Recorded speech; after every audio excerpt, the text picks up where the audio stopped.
शहबाज गिल साहब का एक बड़ा अहम बयान आया हुआ है मिनरल्स के हवाले से कि खैबर पख्तूनख्वा के अवाम ने वोट इमरान खान को दिया है।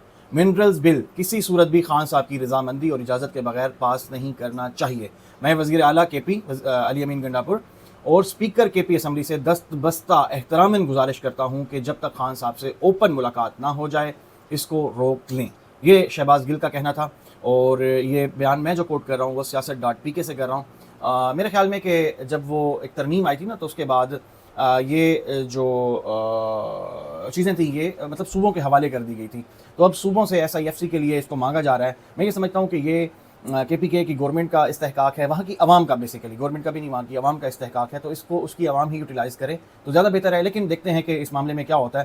पाकिस्तान तहरीक इंसाफ की लीडरशिप ये चाहती है कि जब तक इमरान खान का मौक़िफ़ नहीं आ जाता हम इस पे ना करें, और वहाँ से बाकी जो क़ुव्वतें हैं, बाकी जो ताकतें हैं, बाकी जो हुक्मरान हैं, जो हुकूमत का हिस्सा हैं, वो ये चाहते हैं कि इमरान खान से मुलाकात के बगैर ही इस मामले को हल कर लिया जाए और उसके बाद बेशक मुलाकात खोल लें, और ये भी कुछ लोगों का दावा है।